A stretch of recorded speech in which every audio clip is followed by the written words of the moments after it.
Hi friends, welcome to our channel. So ఇంకా చూసారు కదండి, ఈ రోజు అయితే చేపలు తెప్పించుకున్నాం. ఇంకా మా ఇంట్లో అయితే చేపల ఫ్రై. మీ ఇంట్లో ఏం కర్రీయో కామెంట్ చేయండి.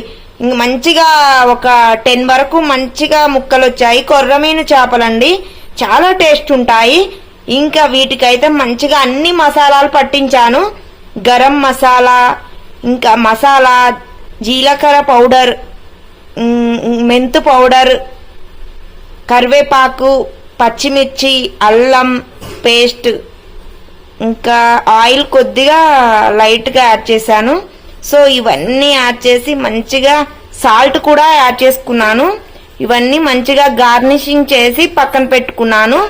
చాలాసేపు ఇలా గార్నిష్ చేసి ఒక 5-10 మినిట్స్ పక్కన పెట్టుకుంటే ముక్కలకు మసాలాలు, ఉప్పు, కారం అన్నీ తగినంతగా సరిపోతూ ఉంటాయి. సో అలా పక్కన పెట్టుకోవడం వల్ల చాలా టేస్ట్ వస్తుంది. అప్పుడే కలిపి తొందరగా చేశారనుకోండి ఫిష్ ఫ్రై, సో ఆయిల్ మొత్తం ఆయిల్లోనే ఈ మసాలాలన్నీ కలిసిపోతాయి. ముక్కకైతే అస్సలు ఇమడవు, పట్టవండి. సో మంచిగా టేస్టీగా హెల్దీగా ఉండాలంటే మాత్రం ఇలా కొద్దిగా లైట్గా మసాలాలు తీసుకొని, కారం, మసాలాలు, ఉప్పు అన్నీ సరిపోవాలంటే ఇలా ఒక 5 నుంచి 10 మినిట్స్ పక్కన పెట్టుకోవాలి. గార్నిషింగ్ చేసినాక మొత్తం కలుపుకున్నాక ఇలా మసాలాలన్నీ ముక్కకు మంచిగా పడతాయి.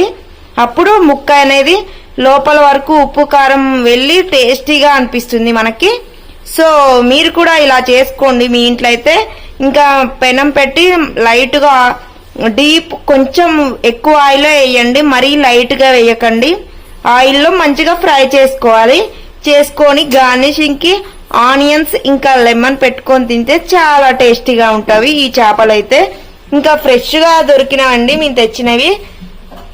ఇంకా అప్పుడే పట్టినవి బ్రతికి ఉన్న చేపలని తెచ్చుకుంటే మనకి టేస్ట్ ఎక్కువగా అనిపిస్తుంది. ఇంకా ఎప్పటివో తెస్తే ఇంకా మెత్తగా, ఓవర్ మెత్తగా అనిపించి అంత టేస్ట్ అస్సలు ఉండవు, హెల్త్ కూడా అంత మంచిది కాదు. సో ఇంకా నా వీడియోస్ మీకు నచ్చినట్టయితే థ్యాంక్ యూ సో మచ్.